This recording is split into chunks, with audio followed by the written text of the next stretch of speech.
Hi, we're at Four Corners Brewery for the Dallas Film Spotlight Luncheon.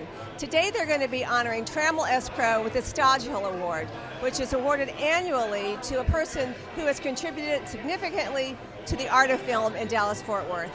Let's find out a little more. So Trammel, congratulations on winning the Stodghill Award. How does it feel? Like $1 million.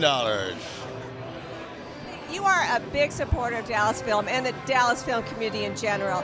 Do you think that the power of film can change the world? I sure do.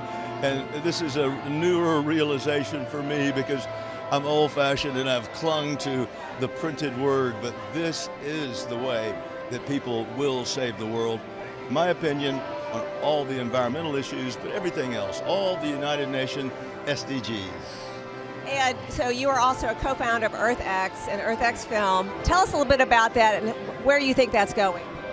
This is the biggest environmental event in the world. I want the world to know. We could talk about things that cannot be discussed in Washington, D.C., things that aren't politically correct.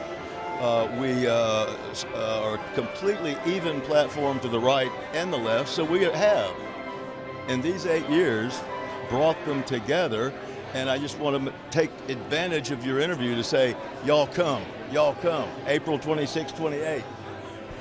So do you think you really sort of changed people's perception of what green living and environmental sustainability is all about? The learning curve is so steep here, and we're bringing people from coast to coast now, and we're having millions of dollars every year being invested in clean tech startup deals. So it's not like some smarmy, politically correct 60s counterculture event. This is environmental savior. I have to ask you, your father, Trammel Crow, was, a Horatio Alger story, starting from plucking chickens when he was a little boy to becoming what many people think the greatest real estate developer in the world. And you've basically followed in his footsteps.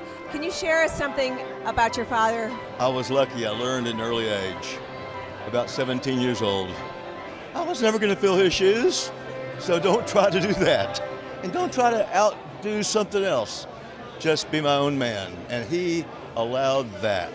He taught me that we don't own all those buildings or the land they sit on. We are stewards of it. Steve Stodghill, this award is named after you. How does that feel? To have an award of a Lifetime Achievement Award for supportive film in North Texas, to be named after my wife and I is just really kind of mind-blowing for us. And my first reaction was, they literally must have run out of people to honor in Dallas to name it after us. But I wasn't going to tell them no. I mean, I'm very excited about it. And to have Trammel receive it today, I've known Trammel for over 20 years. He's an incredible philanthropist, a force of nature, and it's an honor to the award to have him be a recipient. So Johnathan, the proceeds of this luncheon are going to benefit the Veterans Institute of Film and Media. Tell us a little bit how it will benefit it, a little bit how you're helping veterans in the community. Sure. Well,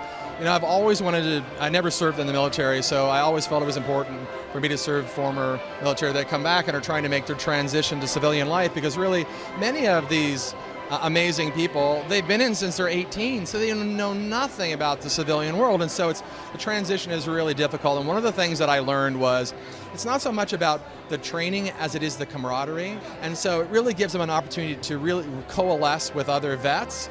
And whether or not they go on to be filmmakers or not is not the point of this. It's to help them tell their own stories, and ultimately to give them sort of rebuild those squads. That's really what it's about.